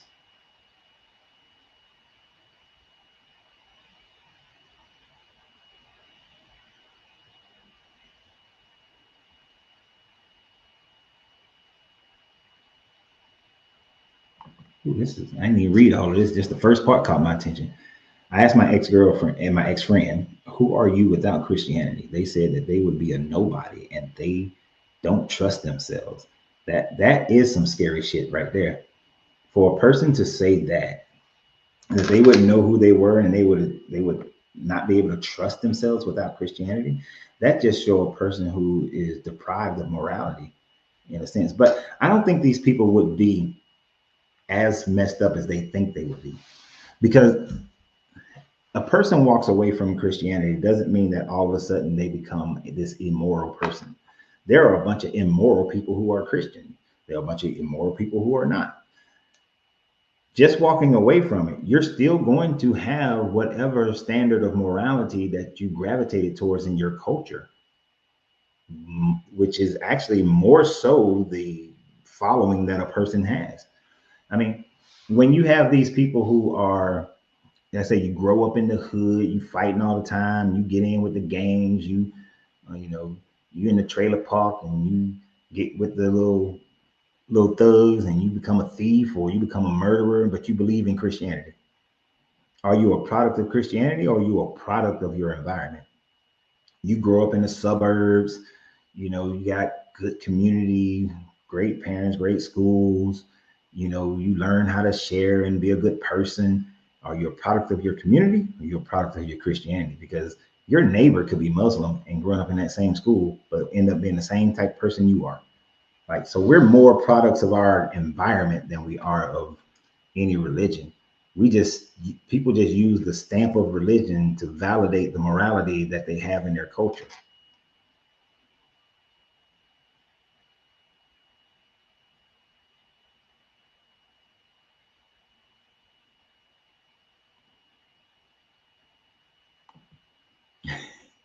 So Buddhism equals I do I do what I want. Taoism equal I go with the flow. Shintoism is perfection through excellence is the key. I agree with all of those except for the Buddhism part. Buddhism is not so much I do what I want as much as it is I do without desires, is how I would phrase that more so. Because the big thing about Buddhism is eliminating desire. And once you eliminate desire, then supposedly you reach nirvana, the Buddha head. Not so much do whatever I want to do, because want and desire is frowned upon, in the Eightfold Path. Definitely agree with you with the other two, though. Definitely agree with that one. You know, that's just rude, man. Because coffee would be great right now. People who've been on the channel know I love my coffee. I love my cigars. It's too cold to be outside with a cigar right now. And because of the budget, I'm on a one cigar a day kind of thing right now, especially since we got to travel next week. So that's why y'all don't. That's why y'all don't see a cigar in my hand right now, because we got one cigar right now a day. I don't know if I survive.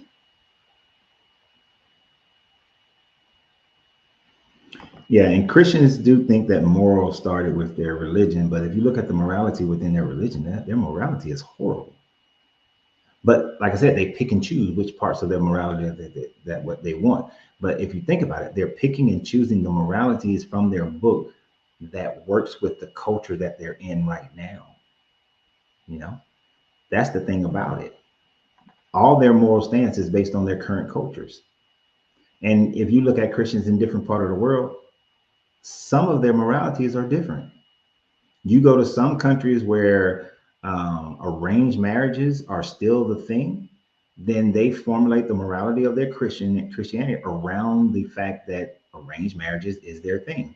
You go to a country like America where that's not as much of a thing, it doesn't fit.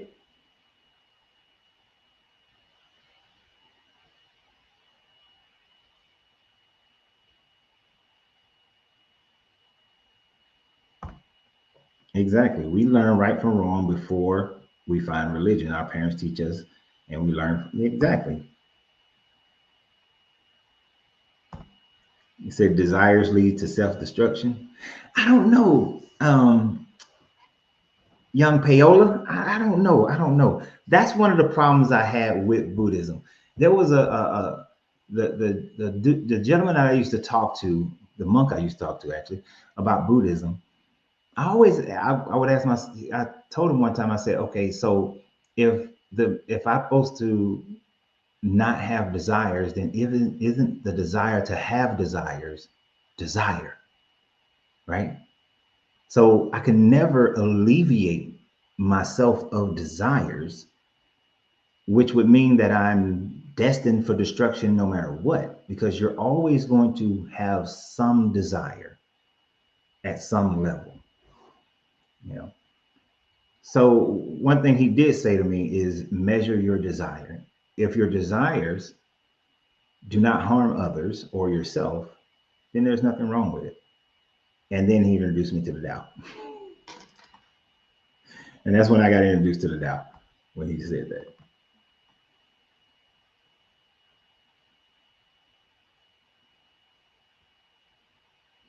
And I've heard some people say this, that the fruit that Adam and Eve ate was the desire and wisdom of sexual energy. I'm not so sure. I think they were just copying a Pandora's box kind of thing. But sexual energy, because sexual energy can be a wonderful thing. Like I study Tantra, so sexual energy is great. But like all things, it's a hammer. It could either build your house or you can kill somebody with it. Or you can, to be nicer, you can build a house or you can destroy a house with a hammer.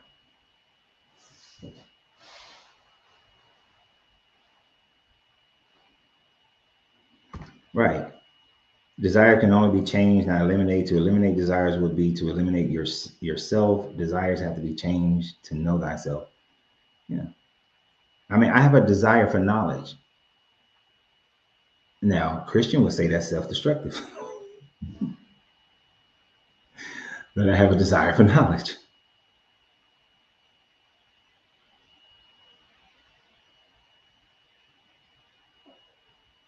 I've never heard this saying before, but there's a song that says mind-blowing decision causes head-on collision. Mind-blowing decisions causes head-on collisions.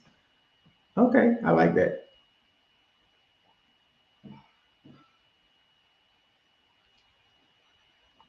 I'm working on the yoga part, but tantric, yes. but I'm working on the yoga part because the 53 don't bend and flex as well as the 20-something-year-old when I first started studying tantra. Like I get the yoga part back. But yes, the Yahweh didn't like that they found out wisdom. Because in order to have wisdom, you have to know see, it's the knowledge of good and evil. And I like how they put it as knowledge of good and evil. Because without the knowledge of good and evil, you can never obtain wisdom. Because you will never know the results of any of your action, words, or deeds without the knowledge of good and evil. So I concur. All right, desire to not desire is a desire. When I said that to that monk, he was like, his almost exact words were something in reference like, now you're ready for the Tao, right? And he was like, you don't need Buddhism, and so he was like, gave me a little booklet about the Tao.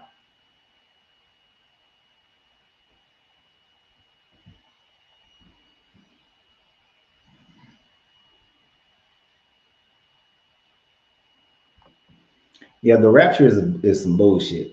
The thing that religions, the thing with religion that upsets me the most, especially Christianity, is that rapture stuff.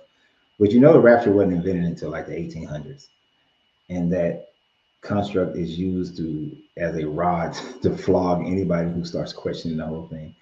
Yeah, exactly. And the thing about it, I used to argue with the pre-tribulation rapture and the post-tribulation rapture. And pastors used to be so upset with me because I was like, there's nothing in this book that indicates a pre-tribulation rapture. If that's the case, then this Jesus is coming back 3 times. So that's well, 4 times, and that's some bullshit, you know. Um, so no, but that rapture creation has been used to terrify the shit out of people, because first it was the fear of hell, and now it's the fear of going through 3.5 years of craziness with the Antichrist.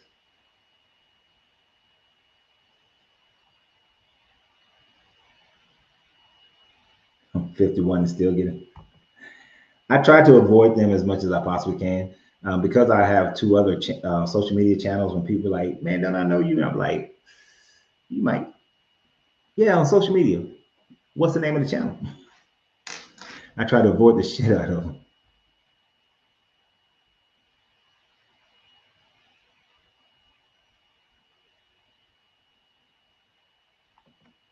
This is a very good statement. I don't have a problem with religions. I have a problem with religion having a problem with religions. Exactly. Like, why can't you just let, like, the famous words to live by? Can't we all just get along? Rodney King, 1996, I believe. Can't we all just get along?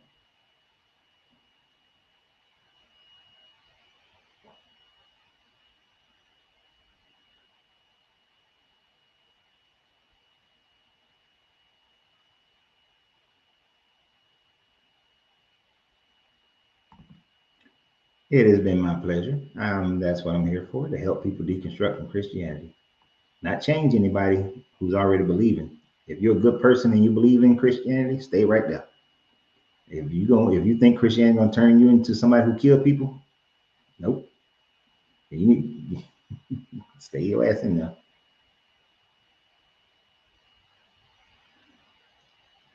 Man said 5008 said, I went to Buddhism and never felt so much peace in my life from the experience.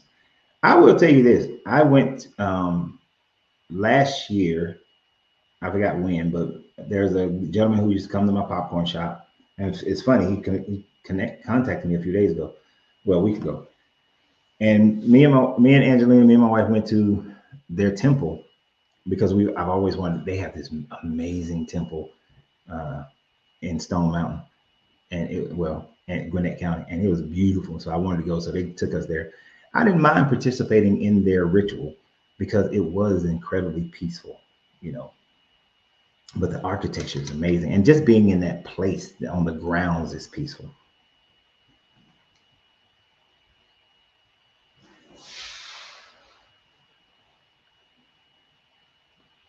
So if you've never been to a Buddhist temple or a Hindu temple, I used to go. Man, I used to go to this one temple, and I would pull up and I would just go there because I just to sit and meditate in the garden or whatever.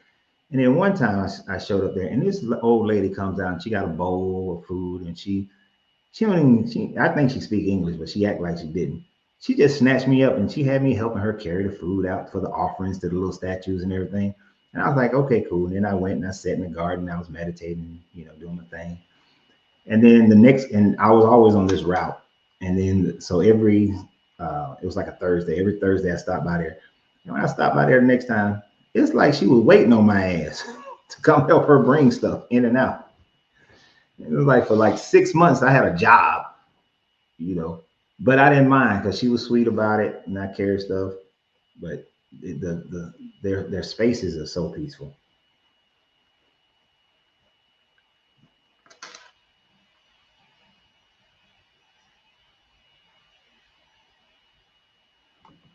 Have you ever heard of the Urantria book? No, I haven't. It speaks of the war in heaven, even though it's still BS. No, I first read about the war in heaven in the books of Enoch, and but I never read that one. I know that one of the in the Hindu text there is a war in heaven as well, which sounds, remember that the guy who wrote Chariots of the Gods? The Hindu ones sound a lot like Chariots of the Gods.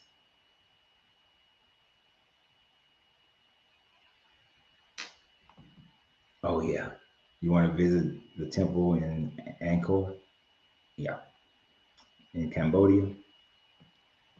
You and me both. Especially when me and Angie want to yell at the screen, we'll watch House Hunters International, because them people on House Hunters International be making dumb decisions, and when they go to places like Cambodia or Thailand and all that, the temples are amazing. I want to go there just for the temples. Well, I go there for the lifestyle too, just to be chill. The dollar goes a long way. Don't be surprised if in about 5 years or so, y'all see me doing a video talking, well, we're moving to Bali or Thailand or Philippines somewhere. And let's see, the Philippines get cold? I don't think they get cold. And the lies be like, yeah, it's 3 o'clock in the morning over here. But there will be a move to one of those countries, to some country within 5 years. I wanted to go sooner, but for other reasons, we're going to stay a little bit longer.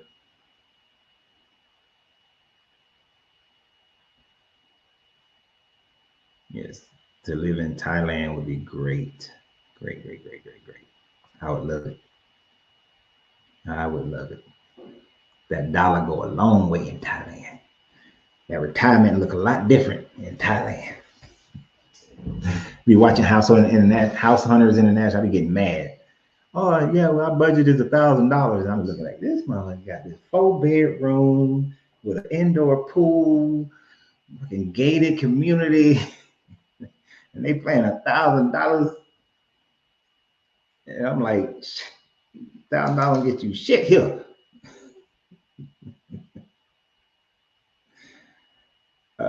Yes, it's 7 p.m. Central time zone is when we do lives on Wednesdays.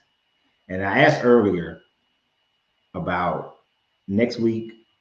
It's December 25th. I'll be back in Wilmington, North Carolina, but I ain't sitting around family all day. So if you guys still want to do a live next Wednesday, let me know.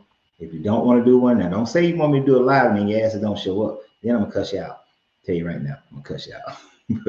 Let me know if you still want to do a live next Wednesday. I know even though most of us, 99% of the people on here do not celebrate Christmas, but I don't know if you're like me. My family celebrates Christmas. Angelina's family celebrates Christmas.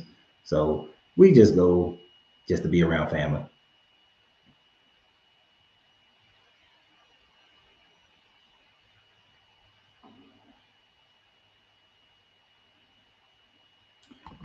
Well, sir, data. If you was here earlier, I said that these books have been written over a period of time. We're talking about the Upanishads, the Vedas, the Bhagavad Gita, the Purusha. So you didn't make any, that's not points right there. But the Indus religion has been around much longer than the biblical teachings.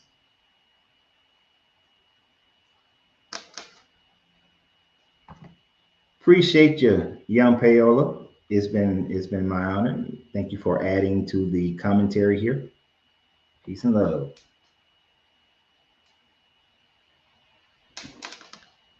I said I don't like Christmas.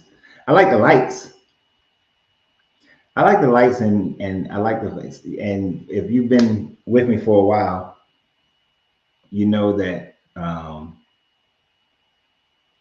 my family is like 90 strong just in one county.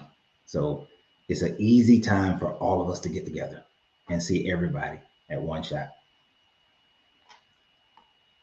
Because I got baby cousins, I don't even know their damn names. So many of them. There's about 90 jokers show up.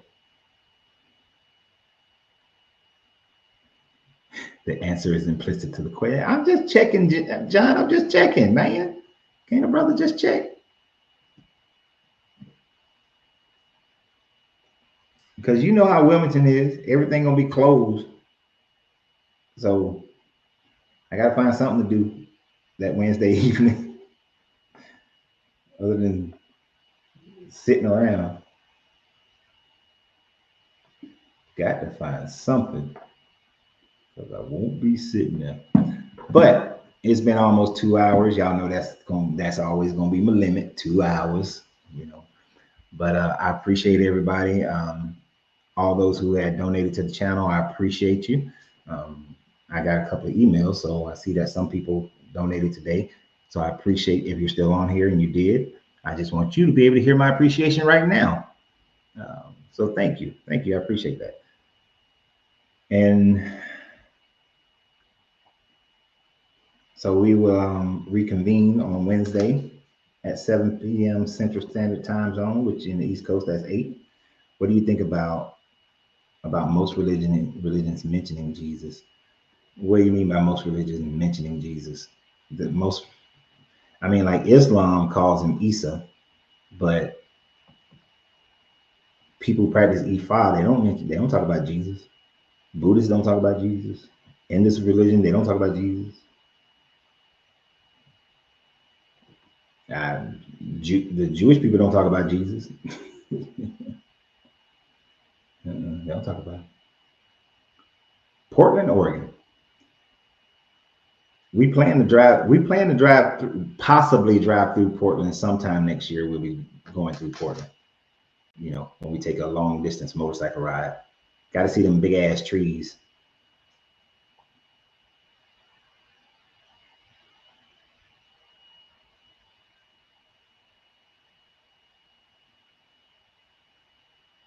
So,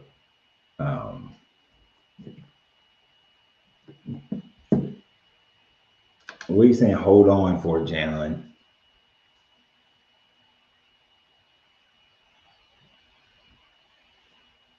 Yes, John. We will be flying in on Tuesday, but we're leaving on Wednesday. I think we're leaving on Friday, Thursday or Friday. I forgot what day we're leaving. We're leaving Thursday or Friday out of Wilmington. Got to pick up my motorcycle, man. I left my motorcycle in Wilmington. It's time for it to come back. What's my opinion on the Kabbalah? It's all right. I don't need because the Bible is so jacked up, whether we're talking about the Hebraic Bible, the Torah, or the Christian Bible, there's so much negativity within it that the mysticism of Kabbalah, I learned more mysticism or esoteric thoughts through reading the Tao, the Hermetics, and other esoteric philosophies than Kabbalah. So I read it for a short period of time back in like 95, 94. And then I was like, eh.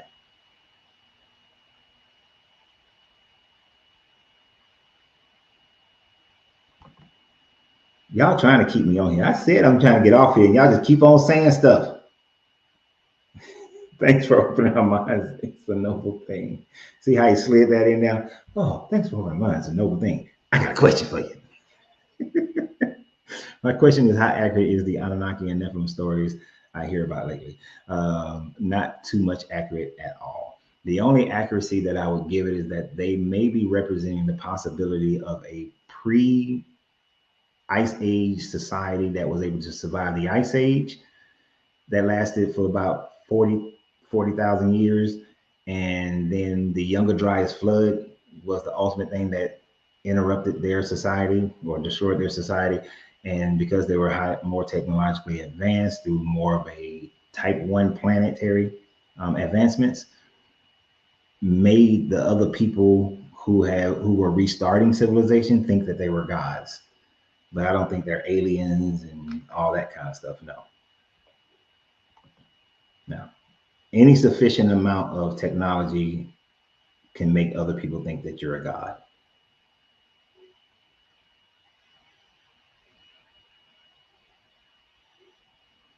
But we are getting off on you. Oh, see, y'all know how to trick me from time to time. Quick Lorenzo Cigars offer him those. Oh, that's how you're trying to keep me on here? Offer me some cigars.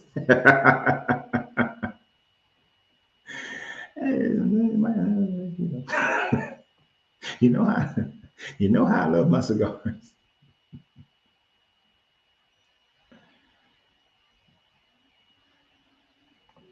I haven't seen this movie yet. I haven't seen Tenet. I keep meaning to watch that movie, and y'all know I love my movies, but I haven't seen that movie yet, so I gotta check that out.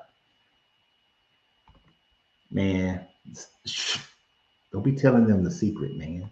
Yes, I love my cigars. Oh shit, I got something new for you. All right, I'll check it out, John. I'll let you know when we get in town. All right, I'm done. Ron, you late.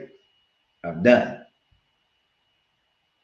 I'm done. Yeah, Zechariah Ascension, and I can't stand Malachi York, but Zechariah Ascension, a lot of his stuff, he got some good stuff, he got some jacked up stuff, but yeah, that whole Planet Nibiru and all that stuff, no. As far as the actual Emerald tablets, the information on the Emerald tablets, great. Whether they were done up thousands of years ago by Thoth, the Atlantean, who knows? But the information is valid Hermetic teachings from during the time frame of ancient Egypt and beyond. But that's it. I'm out. I said that 10 minutes ago. So I appreciate you guys. Thank you for supporting the channel. We will do a live next Wednesday at 7 p.m. Central Standard Time Zone. So these sticks has edges. Okay. And no, I do not believe the planet was seeded by aliens. But I will see you guys next week, Wednesday. Keep watching the other videos that I post daily. Share them. Watch the full video. Like them. And I thank you for being here. But it's time to go. Y'all have a great day. Always remember that you have to free yourself to be yourself because your greatness is non-negotiable. Good journey. Good vibrations.